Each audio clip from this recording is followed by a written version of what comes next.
दुल्हन के माता पिता कहाँ हैं?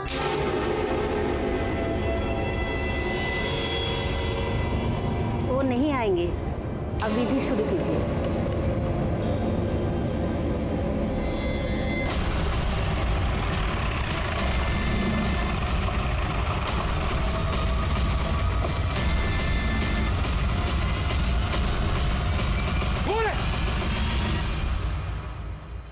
कमीना कहीं का हमारी बेटी को जबरदस्ती उठाकर शादी कर रहा है। नहीं सर, रुक्मिणी अपनी मर्जी से शादी कर रही है ये। अरे काहे के पीछे हटिए, हम है ना यहाँ। तुम बताओ, ये शादी तुम्हारी मर्जी के खिलाफ हो रही है? नहीं सर, ये शादी हम अपनी मर्जी से कर रहे हैं। अरे काहे की मर्जी? सर, ये हमारी नाबालिग बेटी को बहला फुसला रहा है। नहीं सर, हम नाबालिग नहीं है। हमने 2016 में 10वीं पास की थी। ये देखिए, हम 19 साल के हैं। अरे ये सर्टिफिकेट सब झूठा है सर। आप झूठ क्यों बोल रहे हैं? ये जब छोटी थी ना तो हम इसका दाखिला 5वें में करवा दिए थे सीधे। अभी 18 की भी नहीं हुई है। तुम बहुत जवानी फूट रहा है तुम्हारा। अभी बताते हैं तुमको। रुकिए। कैसी बातें कर रहे हैं आप? आपकी बेटी है ना ये? आपके मुंह से ऐसी बातें शोभा देती हैं उसके लिए? और ये जो हमारे मुंह पे कालिख पोत रही है, इसका क्या सर? ये देख रहे हैं, इसके पास सबूत है कि ये बालिग है। आपके पास कोई ऐसा सबूत है कि ये नाबालिग है? अरे इसे शादी करने से कोई नहीं रोक सकता। पीछे हटाइए ना, आप भी पीछे हटिए। चलिए, आप कीजिए।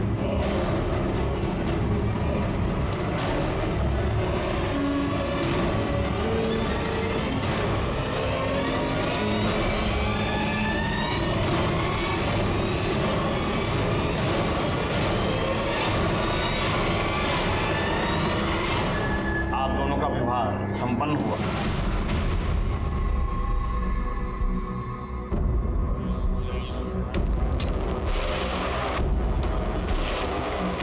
देखिए, हम समझ सकते हैं कि आपको बहुत तकलीफ हुई होगी। रुक्मिणी ने आपकी मर्जी के खिलाफ शादी की है, लेकिन हम आपको आश्वासन देते हैं कि हम इसका हमेशा ख्याल रखेंगे। अगर हो सके तो हमारे नए जीवन के लिए हमें आशीर्वाद दीजिए। ये क्या कर रहे हैं आप लोग? हमारा हाथ आपके ऊपर भी उठ सकता था, लेकिन रुक्मिणी के पिता हैं। आपकी बेइज्जती करेंगे तो उसको दुख होगा। तो हमको मारेगा? हमको मारेगा ये? पापा नहीं, छोड़ो। क्या है सब? अगर ऐसे गुंडागर्दी करोगे तो अरेस्ट कर ले जाओगे। सुन बेटा, खेल अभी खत्म नहीं हुआ, खेला तो अब शुरू होगा। निकलो, चलो चलो।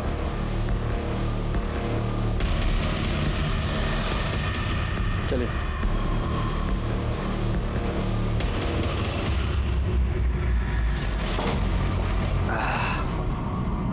हम तुमको पहले ही बोले थे कि मार कर सालों को निपटा देते हैं, लेकिन तुमको तो आग लगी थी पुलिस के पास जाने की। जाओ। अरे हमने तो सोचा था कि पुलिस आके सारा खेल खत्म कर देगी, ये शादी रुकवा देगी, लेकिन छोड़ेंगे नहीं सालों ना, छोड़ेंगे ना।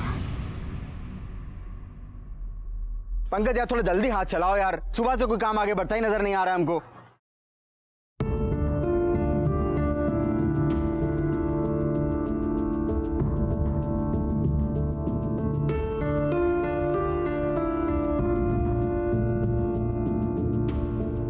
अरे देखो, मनोज भैया का मिसेज आए।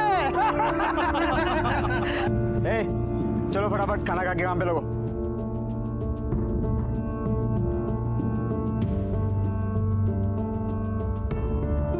कैसा बना है? तुम खाई? हम खा लेंगे। अरे अभी खाओ हमारे साथ, हम खिलाएंगे तुमको अपने हाथों से।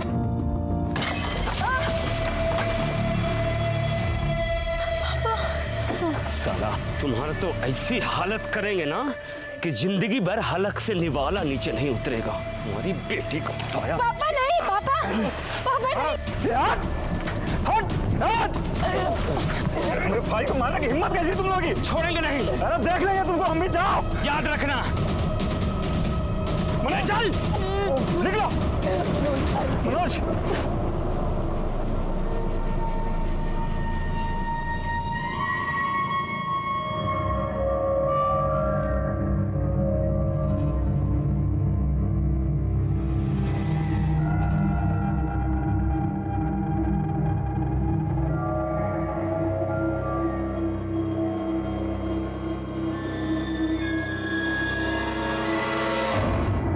आ जाओ, एक सीट खाली, आ जाओ।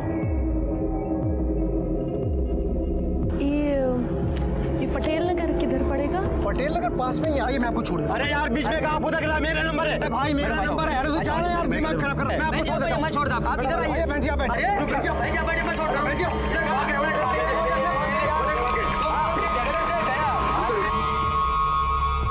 अरे अरे आग लग गई, आग लग गई, आग लग गई। अरे चलिए, आग बुझा नहीं है। अरे पानी आ गया।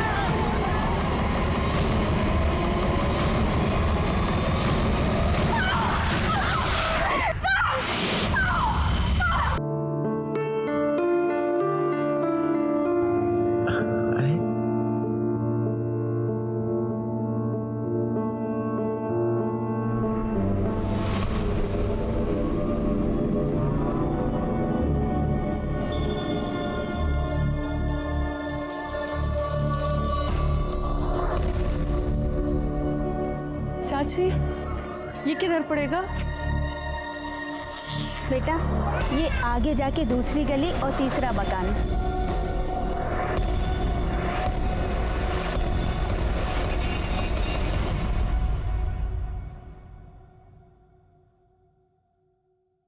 चलिए उठिए, काढ़ा पी लीजिए, आपका बदन दर्द ठीक हो जाएगा।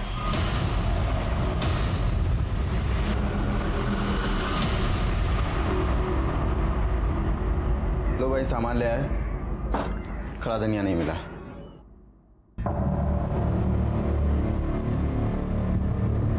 क्या हुआ? हम जब से बाहर से आए हैं तब से देख रहे हो बहू अंदर बैठी रो रही है। अरे हम तो पूछ पूछ के थक गए, कुछ बताती नहीं। तुम ही जाकर देखो क्या हुआ है। पकड़ो, हम देखते हैं। अरे क्या हुआ? काहे रो रही हो? अब देखो, ये मत कहना कि घर की याद आ रही है। तुमको पता था ना कि ये सब आसान नहीं होने वाला है। हमें पता था, पर हमें ये नहीं पता था कि तुम्हारा भाई हम पे जबरदस्ती करेगा। ऐसे कहाँ शर्मा रही हो? कभी देखी नहीं होगा। भैया छोड़िए हमें,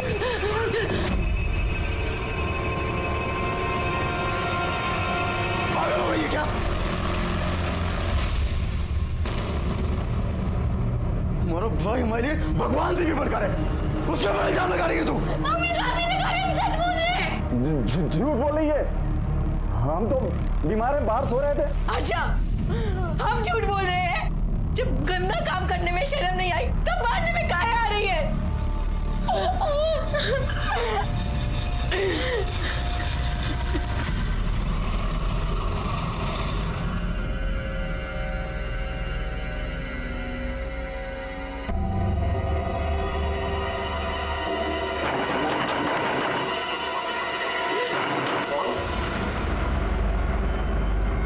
पापा, तुम कौन है? क्या लेने आई हो अब यहाँ? पापा, हमें अंदर आने दीजिए। पापा देखिए, उसे अंदर आने दीजिए। हम आपके हाथ जोड़ते हैं। अब और कितना तमाशा करेंगे आप? बेटी है हमारी, हमने कहा ना, उसे अंदर आने दीजिए।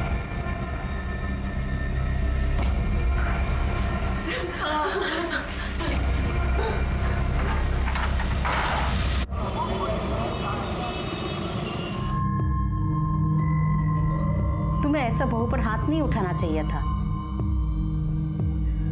हाँ, तुम सुनी ना वो क्या बोल रही थी? भैया प्लीज ले आओ ना भाभी को।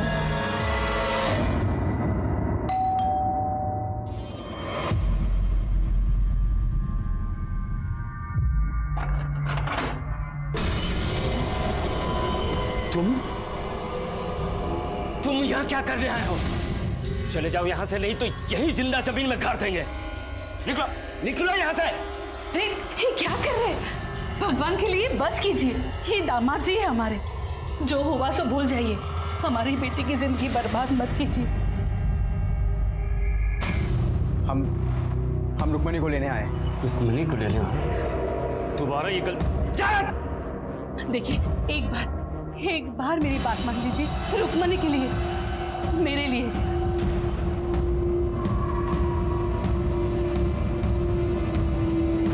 अरे ये सुन, हम सब कुछ भूलने को तैयार हैं, लेकिन एक शर्त पर। हमारी बेटी को दोबारा मत रुलाना। उसकी आंखों में आंसू नहीं देख सकते। अरे माना कि दिल से कठोर है, लेकिन बाप है उसके। तुम क्या देख रही हो? अरे दामाद जी पहली बार आए हैं, कोई अच्छा खाना बनाओ।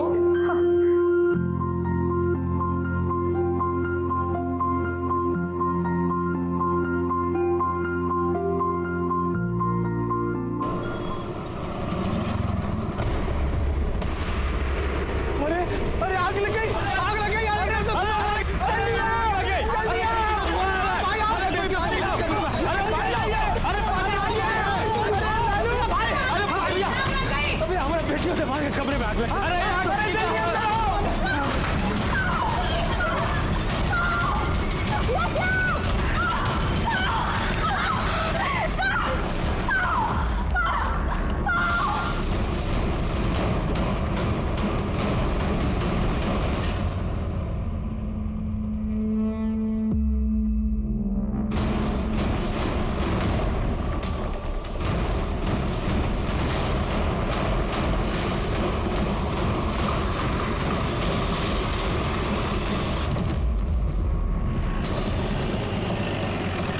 चलिए चलिए पीछे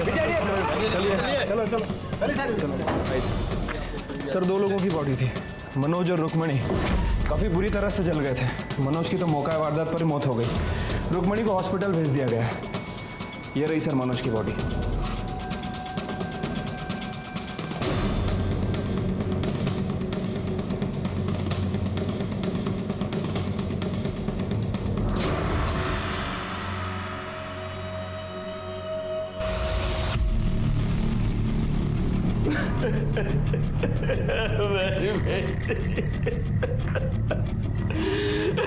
मार डाला अपने जवाई को, ले लिया बदला? नहीं सर, हमने कुछ नहीं किया। हमने तो उन्हें माफ भी कर दिया था। वो दोनों यहाँ क्या कर रहे थे? रुक्मिणी 1 दिन पहले यहाँ आई थी, तो शायद मनोज ने उसे थप्पड़ मार दिया था, तो वो चिढ़कर हमारे घर आ गई। और मनोज ने उसे थप्पड़ क्यों मारा था? हमें क्या पता था। रुक्मिणी की माँ ने भी उससे पूछा, लेकिन उसने कुछ नहीं बताया। हाँ, फिर कल शाम मनोज हमारे घर आया। मुझे गुस्सा तो बहुत आया, लेकिन मैंने सोचा कि चलो जाने दो, बात बढ़ाने से क्या फायदा, एक ही तो बेटी है। और यहाँ तक कि कल रात में हम लोगों ने साथ में खाना भी खाया था। हम सब बहुत खुश थे साहब। ये देखिए, कल रात में हम लोगों ने तस्वीर भी ली थी, लेकिन हमें क्या पता था कि ये सब। ये आग कैसे लगी? हमें नहीं पता साहब। हम तो रात में सो रहे थे, तभी रुक्मिणी के कमरे से चीखने की आवाज आई।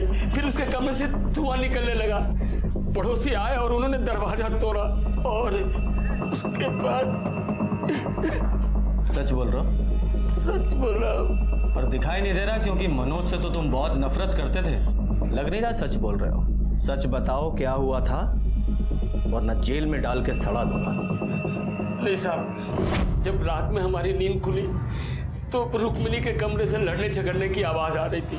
हमने सोचा कि चलो पति पत्नी का झगड़ा होगा, कल तक खत्म हो जाएगा।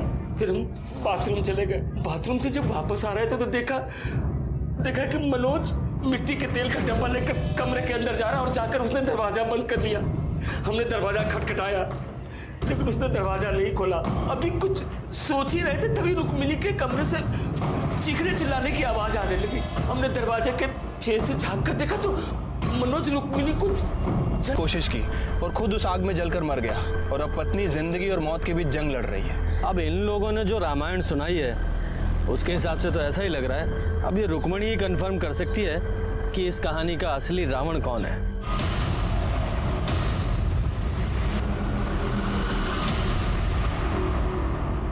सर रुक्मणी कुछ भी बता नहीं सकती, वो कुछ बोलने की हालत में है ही नहीं। उसका बदन पूरी तरह से जल चुका है, अभी बेहोश है।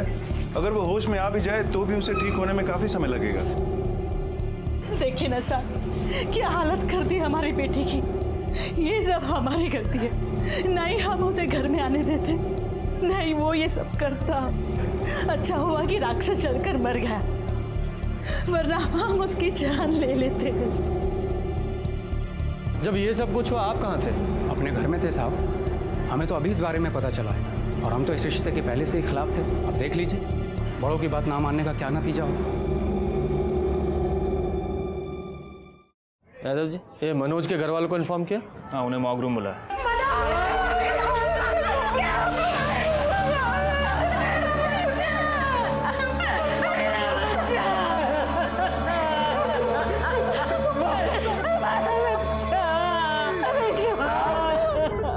उस प्रोफेसर ने हमारे भाई को मारा साहब, छोड़िएगा मत साहब उसको।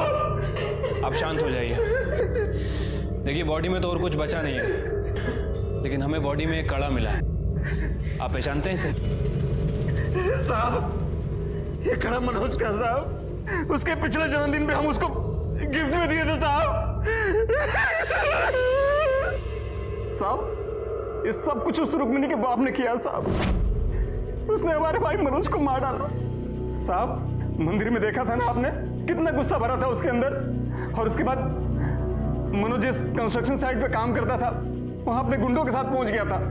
वो तो ठीक टाइम पर मैं और कुछ लेबर आए तो बीच बचाव किया, नहीं तो हमारे भाई को उसी दिन मार डालता वो। साहब जब इतना गुस्सा भरा था तो अचानक मान कैसे गया वो?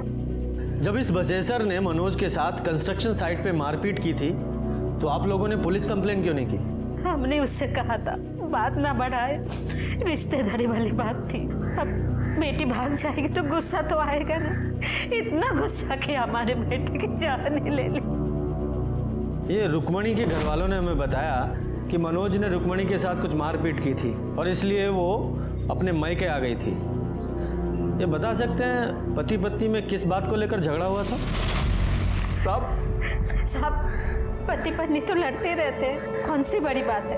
और मनोज थोड़ा गुस्से वाला था और रुक्मिणी बहुत जल्दी चिढ़ जाती थी। बात क्या हुई थी साहब हमें कुछ नहीं पता। हमें बिन बताए उसने गुस्से में अपने मैके जाके बैठ गई। साहब हमने मनोज से कहा था उसे मना ले आए। साहब हमें क्या पता था, हम खुद ही मेरे बेटे को मौत के मुंह में भेज गए। क्या फिर से नौकरी छोड़ दी? तुम्हारे पैर में चक्री लगी है क्या? किसी नौकरी पे टिकते ही नहीं हो। तुम उसकी छोड़ो, वो मैं देख लूंगा। हाँ बाद में बात करता हूँ। मेरे छोटे भाई को ना पहले मेरी शादी करनी है फिर नौकरी करनी है। सही तो कह रहा है सर। अच्छा तुम भी उसी का साथ दोगे? अपडेट बताओ। सर ये मनोज की पीएम रिपोर्ट है सर। बॉडी 80% जली हुई थी सर, और बॉडी पे कहीं भी कोई एक्सटर्नल इंजरीज और ट्रॉमा के निशान नहीं है। यादव जी, ये मनोज के घर वालों का कहना है कि मनोज काफ़ी गुस्से वाला था जी, और ये रुक्मणी ये भी काफ़ी शॉर्ट टेम्पर्ड थी। तो हो सकता है उस रात रुक्मणी और मनोज का झगड़ा हुआ हो और गुस्से में मनोज ने रुक्मणी को जला दिया और गलती से उसी आग में खुद जलकर मर गया। तो इस हिसाब से रुक्मणी विक्टिम और ये मनोज कल्प्रिट। पुरानी कहावत है, जो दूसरों के साथ बुरा करता है वो खुद मुसीबत में पड़ जाता है, और इस केस में भी हमें कुछ ऐसा ही लगा था। सर्कमस्टेंशियल एविडेंस और गवाहों के बयानों के बाद हमें यकीन हो गया था कि असली गुनहगार मनोज त्यागी ही था। उसने ही अपनी पत्नी रुक्मणी को जलाकर मारने की कोशिश की थी, जिसमें वो खुद जल गया था। डॉक्टर्स ने हमें बताया कि रुक्मणी की हालत को ठीक होने में कम से कम 2 महीने लगेंगे, उसके बाद ही हम उसका बयान ले पाएंगे। अपनी जांच पूरी करते हुए हमने रुक्मणी का डीएनए उसके पिता बसेसर से और मनोज का डीएनए उसकी माँ कविता से मिलाया, जो मैच हो गया। लेकिन तभी इस केस में हमारे सामने कुछ ऐसा आया जिसने हमारे होश उड़ा दिए।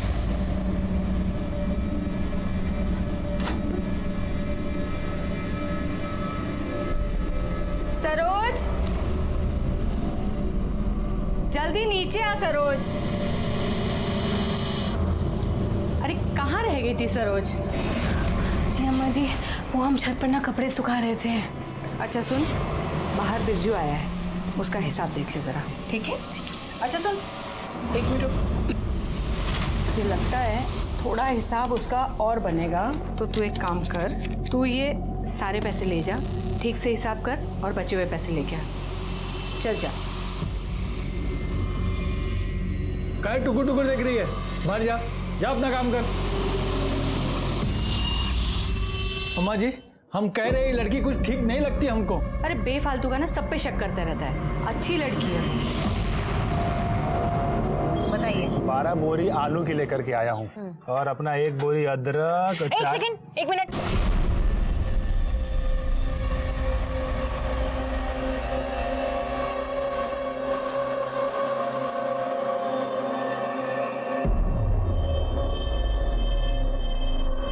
क्या ये काहे ऐसे बत्तीसी दिखा रहे हो हमें? हाँ, ये लो, काम करो, काम पे ध्यान दो।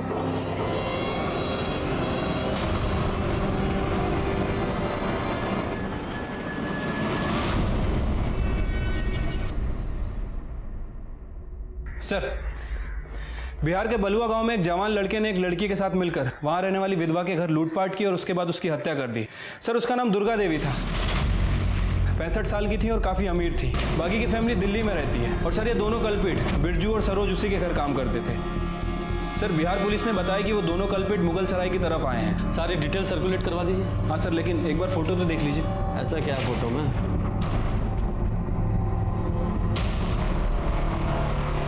ये तो रुक्मणी जैसी लग रही है, लेकिन वो तो हॉस्पिटल में है।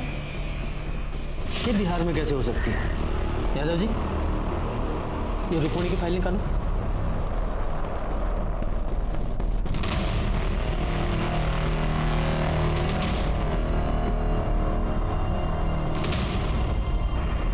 देखिए सर, दोनों के हाथों पर बिल्कुल सेम जगह ही टैटू है। हाँ, लेकिन इस फोटो में टैटू थोड़ा क्लियर नहीं है, लेकिन है एक ही जगह पर। Good job Yadav ji. अब इस रुक्मणी से मिलने का वक्त आ गया है, चलो।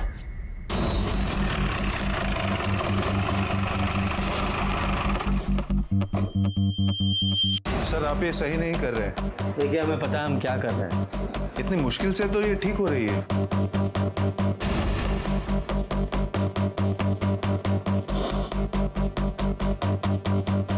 देखिए, मैंने पहले ही कहा था, अगर यहाँ पे कोई टैटू होता तो बुरी तरह से जल चुका होगा। डॉक्टर साहब, क्या कोई और तरीका नहीं है जिससे ये पता लग जाए कि पहले यहाँ टैटू था या नहीं? जी नहीं, क्योंकि स्किन के पिगमेंट्स जल चुके हैं। अब इसे पता लगाने का कोई तरीका नहीं। एक तरीका है, बिहार चलना होगा। शायद वहीं चलकर इस सरोज और रुक्मणी की पहेली सुलझे।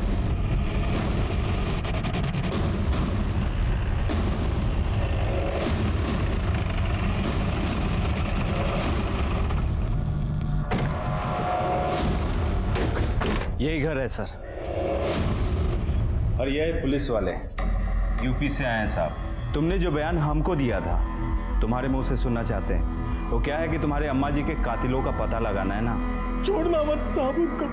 हमारी अम्मा जी बहुत अच्छी थी साहब, बहुत अच्छी थी हमारी अम्मा। ये सरोज यहाँ कब से काम करती थी? साहब कुछ 35-40 दिन हुए होंगे साहब। बहुत पढ़ी लिखी थी साहब और एकदम सीधी सादी लगती थी। अम्मा जी का तो बहुत ही ख्याल रखती थी और अम्मा जी भी उस पर बहुत भरोसा करते थे साहब। और ये बिरजू? अम्मा जी का जमीन का बटाई होता है ना, तो बिरजू ही देखता था, यहाँ आता जाता रहता था साहब। वो हिसाब किताब भी सरोज ही देखती थी। जी सर, यहाँ पे काम करने वाले लोगों का कहना है कि सरोज और बिरजू बहुत घुल मिल गए थे। हाँ साहब, हम देखे थे, बिरजू और सरोज में बहुत नजदीकियाँ हो गई थी। अगर तुम्हें हमारी जरूरत है तो सीधे सीधे कह क्यों नहीं देते? साहब, वो जो सरोज थी ना, वो हमेशा डरी डरी रहती थी। डरी डरी मतलब? डरने की वजह तो पता नहीं, लेकिन हमेशा उसके दिमाग में कुछ ना कुछ तो चलता रहता था साहब। ये सरोज कहाँ की रहने वाली थी? पता नहीं साहब। पता नहीं? तो फिर मिली कहाँ? हम वो अप्रैल में पटना गए थे, आके देखा तो यहाँ काम कर रही थी वो। आपने सरोज के बारे में बाकी गांव वालों से बात की? जी सर, लेकिन किसी को भी नहीं पता है कि वो कहाँ से आई थी और यहाँ तक कैसे पहुँची। साहब हम एक चीज हमेशा देखते रहे कि जब भी अम्मा जी लाकर खोलती थी ना तो उसकी आंख खुल जाती थी। सच में हम कह रहे साहब कि सब कुछ उसका ही किया धरा है, बिरजू को भी उसी ने फंसाया साहब। साहब वहाँ अम्मा जी का लाश लाकर के पास पड़ा था और उस वक्त लाकर खुला था साहब। सर फ्लावर वॉश को वेपन की तरह यूज किया गया था, जिसे हमने फॉरेंसिक में जमा करा दिया है। ये सरोज के पास कोई मोबाइल था? नहीं साहब, नहीं था। ये अम्मा और बिरजू के पास तो होगा। हाँ उनके पास था साहब। सर बिरजू अपना मोबाइल एक मजदूर को देके गया था, जिसमें मोबाइल डेटा इरेज था और कोई सिम भी नहीं था। सर हमने अम्मा जी और बिरजू की मोबाइल की CDR रिपोर्ट और मोबाइल लोकेशन दोनों मंगवाई, जल्दी ही मिल जाएगी। गुड। सर बिरजू के मोबाइल लोकेशन और मोबाइल डिटेल्स में कुछ भी सस्पिशियस नहीं है, लेकिन सर ये अम्मा जी नटवा गांव में भीमा के कांटेक्ट में थी। ये भीमा कौन है? हिस्ट्री शीटर है सर, ह्यूमन ट्रैफिकिंग के केस में कई बार पकड़ा गया पर हमेशा बेल पे छूट जाता है। लेकिन सर मेरी समझ में ये नहीं आ रहा है कि दुर्गा देवी उससे बात क्यों करती थी।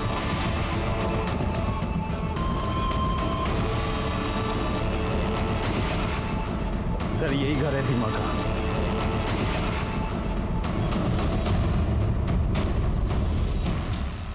यहाँ तो ताला लगा है। कैसे पता लगाएं सर, कहाँ गया होगा?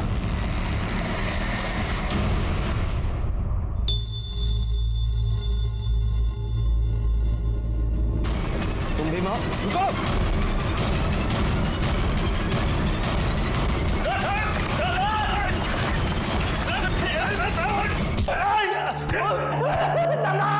आपको कुछ नहीं पता, आपको कुछ नहीं पता साहब, छोड़ दीजिए। रुको।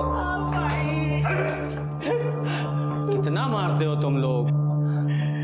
बहुत लगा? जी साहब। अच्छा पानी पियोगे? हाँ साहब। ठीक है पिलाते हैं, पर पहले सच बताओ, सरोज को तो जानते हो, कौन है, कहाँ से आई थी, सारी डिटेल्स बताओ उसकी। साहब हम कसम खा के कहते हैं, हमको नहीं पता है साहब। अम्मा ना सच बोलती थी, ये लातों के भूत बातों से नहीं मानते। तुम लोग ना अपने तरीके से पूछ लो, मुझे तो ये कुछ बताएगा नहीं। साहब रुकिए साहब, बताते साहब, बताते। बताओ। सब वो दरअसल वो राम लखन आदमी का फोन आया था हमारे पास। वो हमको बोला कि उसके पास एक 19 साल की एक लड़की है जो बहुत ही खूबसूरत है, उसका हाथ पैर भी ठीक ठाक है। तो साहब 1 लाख में हमारा डील फाइनल हो गया। उसके बाद साहब हम 5 दिन अपने साथ ही रखे नटुआ गांव में, बस इतना ही साहब। फिर 5 दिन बाद क्या किया? वो अम्मा जी को बेच दिए थे 1.5 लाख रुपए में। ये राम लखन का जो फोन आया था मोबाइल से आया था? जी यादव जी सर, उस नंबर को ट्रेस करो। कहाँ का रहने वाला है ये? जी यूपी। तो लड़की को तुमने यूपी से उठाया? साहब ये तो हमको पता नहीं है, लेकिन यूपी और बिहार का जो बॉर्डर है ना, वहीं पर लेन देन हुआ था। कब हुआ था? 11 अप्रैल रात को हुआ था। मतलब जिस रात रुक्मणी और मनोज को चलाया गया। ठीक है, very good sir. Ram Lakhan का फोन ट्रेस हो गया है सर। ये राम लखन और कोई नहीं बल्कि बसेसर दुबे ही है, रुक्मणी का पिता। क्या? तो क्या ये सरोज और रुक्मणी दोनों एक ही हैं? अगर ये सरोज रुक्मणी है तो फिर वो लड़की कौन है जो हॉस्पिटल में है? या फिर दोनों जुड़वा बहनें हैं? सर जो लड़की हॉस्पिटल में है उसका DNA बसेसर दुबे के DNA से मैच भी हुआ था। बड़ी उलझी हुई पहेली है। सबसे पहले ना ये मुगल सराय जाकर इस बसेसर से बात करनी पड़ेगी। यादव जी इस बसेसर की पूरी जन्म कुंडली निकालो। जी। और सिन्हा साहब सर, जितने भी टोल नाका हैं सबकी CCTV फुटेज निकालो। इस सरोज का मिलना बहुत जरूरी है। और वो बिरजू, उसके मोबाइल में उसका सिम नहीं था, हो सकता है उसने दूसरे मोबाइल में सिम डालकर एक्टिवेट किया हो। पता करने की कोशिश करो, इन दोनों का मिलना बहुत जरूरी है। जी सर।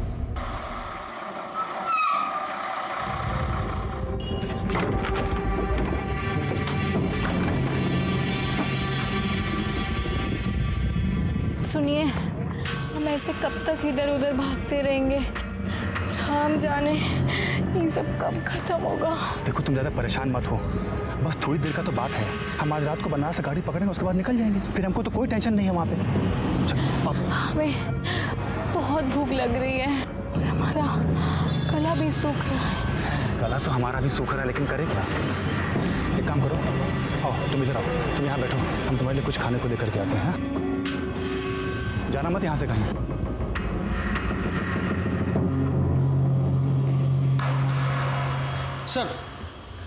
सर बसेसर के बारे में एक इन्फॉर्मेशन मिली है। क्या? बसेसर की पहले भी एक शादी हुई थी किसी दुलारी नाम की औरत के साथ। उससे एक बेटी भी है, महुआ रुक्मिणी से 2 साल बड़ी है। ये महुआ की कोई फोटो मिली? नहीं सर। ये दुलारी और महुआ कहाँ है अभी? सर दुलारी अभी भी अपने गांव अजवारी में है और बसेसर भी वहीं का रहने वाला है। जब हमने दुलारी से महुआ के बारे में पूछा तो उसने कहा कि वो अपने किसी रिश्तेदार के यहाँ कानपुर गई है, वहीं कहीं मेट का काम करने। लेकिन जब हमने कानपुर में पता किया सर, तो पता चला कि महुआ कानपुर पहुंची ही नहीं। कब की बात है? सर अप्रैल के पहले हफ्ते की। मतलब 11 अप्रैल से पहले भी बहुत सी चीजें हुई थी। आप काहे नहीं खा रहे? अरे तुम खाओ, हम उधर ही कुछ खा लिए थे, पेट भरा है हमारा। बस कितने बजे का है? शाम को 8 बजे का है। तुम खा के थोड़ा सा रेस्ट कर लो, हम तुमको जगा देंगे। कैसा गंदा मजाक कर रहे हैं आप साहब? एक तो हमारी बिटिया अस्पताल में पड़ी है वैसी हालत में, और आप कह रहे हैं हम अपनी बेटी को भेज दिए बिहार में। पूत को तो कपूत बनते सुना है, लेकिन बाप को पशु बनते पहली बार देखा है। एक बात बताओ, अगर तुमने अपनी बेटी को नहीं बेचा तो वो नटवा के हिमा से फोन पर क्या बात करते थे? झूठ मत बोलना, तुम्हारे सारे कॉल रिकॉर्ड्स हैं हमारे पास। मना क्यों करेंगे? उससे हमारी बात होती थी, हमारे बचपन का दोस्त है, तो कभी कभार फोन पे बात हो जाया करती है। लेकिन इसका मतलब ये थोड़ी है कि उसे हम लड़की बेचे, मतलब अपनी बेटी को। तो फिर ये भीमा ऐसा क्यों बोल रहा था? कहा है कि उसका दिमाग खराब हो गया, साथ में आप लोगों का। क्या बकवास कर रहा है तू? अरे आप ही लोग ना वो टेस्ट करवाए थे और बोले कि जो बेड में लड़की है वो हमारी बेटी है। हमारी एक ही बेटी है, और सरोज कौन है हम नहीं जानते हैं। तुम्हारी एक और बेटी है ना, महुआ, वो कहाँ है? हम नहीं जानते हैं उसे।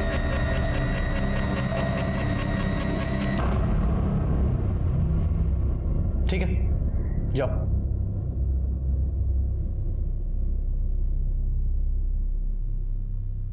यादव जी। सर ये बहुत कुछ उलझा हुआ सा है और इसे सुलझाने के लिए इसकी तह तक जाना पड़ेगा। एक काम करो, सबके फोन सर्विलेंस पे डालो, इस मनोज की फैमिली के भी। ठीक है सर। वैसे सर अब क्या करें, हमने सिन्हा से भी बात की है, उसे भी अभी तक कुछ पता नहीं चला है। महुआ, सरोज, रुक्मणी सब बहुत उलझा हुआ है। अगर ये माने कि ये सरोज ही रुक्मणी है, तो फिर ये हॉस्पिटल में जो लड़की है वो कौन है? महुआ? सर रुक्मणी की तबीयत पहले से बेटर है, बीच बीच में होश भी आ रहा है उसे, मगर उसके वोकल कॉर्ड्स बुरी तरह से झुलस चुके हैं। अगर उसने बोलने की कोशिश की तो काफी नुकसान हो सकता है। मतलब उससे बात ही नहीं कर सकते? जी नहीं। इस लड़की का डीएनए इसकी माँ फुलवा से मैच कराई है। जी। हो सकता है इसी से कहानी में कोई नया मोड़ आए। आज हमारा बेटा 24 का हो जाता, शादी के बाद उसका पहला जन्मदिन। माँ, अब रो मत, आप भी तो हमारी हिम्मत हो।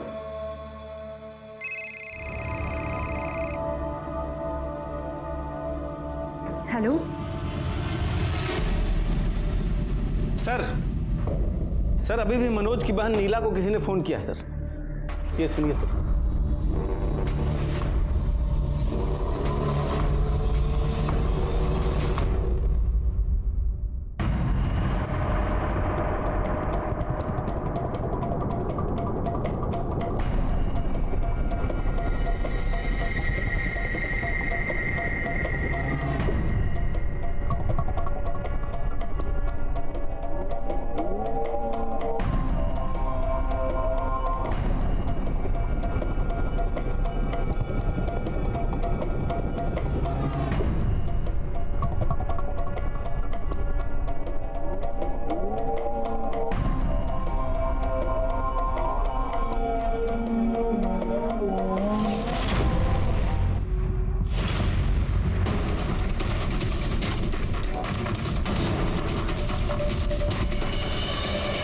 कैसी हो? याद नहीं रहे। सरोज, ले चलो इसे। सरोज या रुक्मणी बुलाऊं तुम्हें? कौन हो तुम? सरोज या रुक्मणी, या रुक्मणी की कोई जुड़वा बहन? नहीं साहब, हम रुक्मणी ही हैं। सबने बहुत कोशिश की कि हम भूल जाए कि हम रुक्मणी नहीं हैं, लेकिन साहब हम रुक्मणी ही हैं। उस रात तुम्हारी मनोज से लड़ाई किस बात पर हुई थी? नहीं साहब, हम दोनों की तो कोई लड़ाई नहीं हुई थी। हम दोनों के बीच तो सब कुछ ठीक था। हम दोनों ने खाना खाया, उसके बाद हम सोने चले गए। फिर अचानक से आधी रात में किसी ने हमें कुछ सुंघाया और हम बेहोश हो गए। हमने भागने की कोशिश की, लेकिन कहाँ भाग रही है? कहाँ भाग रही है? नहीं, समझ नहीं आता तुमको? तुम ऐसे नहीं समझ। रुको, समझाते हैं तुम। हमारे साथ रेप किया और 5वें दिन। एक बात सुन लो, हम तुमको ना अम्मा के पास भेज दिए। हाँ, भेज दिए हैं तुमको। अब से तुम्हारा नाम सरोज है। सरोज, रुक्मणी नाम को भूल जाओ। और अगर तुमने भागने का कोशिश किया ना, तो पता क्या होगा? जो पूरा गांव का मर्द लोग है ना, वो तुम्हारे ऊपर छोड़ देंगे। उसके बाद तुमको और तुम्हारे मनोज को, दोनों को गोली मार देंगे। अम्मा जी बहुत अच्छी इंसान थी, वहां में कोई परेशानी नहीं थी। पर साहब, हम वहाँ कैसे रहते? हमें तो अपने पति के पास जाना था। हम मनोज से बहुत प्यार करते थे साहब। हमारे पास कोई फोन भी नहीं था जिससे कि हम मनोज को फोन कर सके। वहाँ हर वक्त हम पर सब लोग नजर रखते थे साहब। ऐसा लगता था जैसे हमें वहाँ कैद करके रखा हो। फिर हमें एक आदमी मिला वहाँ पे, बिरजू नाम का। वो अम्मा जी की जमीन पे बटैये पे काम करता था। हमने उससे जानबूझकर दोस्ती की। हमने बिरजू से कहा कि हमें यहाँ से भागना है। उसने कहा उसके लिए हमें पैसे चाहिए होंगे। हम दोनों ने मिलकर एक योजना बनाई कि तिजोरी से सारे पैसे निकालकर हम भाग जाएंगे।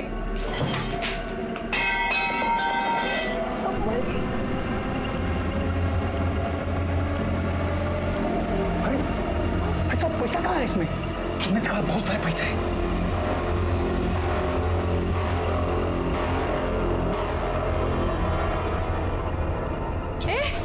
बिरजू, क्या कर रहे हो यहाँ पे? सरोज? नहीं अम्मा जी, चोरी कर रहे हो? नहीं नहीं अम्मा, वो सफाई कर रहे क्या रहा है यहाँ पे? हरिदासपुर बस स्टैंड पर बिरजू ने हमारे खाने में नशे की गोली मिला दी और हम बेहोश हो गए। बिरजू वो बैग लेकर भाग गया जिसमें सारे पैसे थे। फिर हमने एक आदमी के फोन से नीला को फोन किया। उससे पहले हमने कई बार मनोज को भी फोन किया था, लेकिन उसका फोन बंद था। ऊपर से बिरजू ने हमें मना किया था जब तक हम मुगल सराय ना पहुंचे तब तक हम किसी को फोन ना करें। साहब, हमारा यकीन कीजिए, हमने अम्मा जी को नहीं मारा। लेकिन पैसे तो तुम्हारे पास थे। हाँ साहब, जब बिरजू ने खाना खाने से मना किया तब हमें उसकी नीयत पर थोड़ा सा शक हुआ, तो हमने पैसे अपने पास छुपा लिए थे। मनोज ने तुम्हें किस बात पर मारा जो तुम मायके चली आई थी? उसके भाई राजेश ने हमारे साथ बलात्कार करने की कोशिश की। हमने मनोज को बताया भी साहब, पर उसने हम पे यकीन नहीं किया। सर, डीएनए रिपोर्ट आ गया है। बताओ।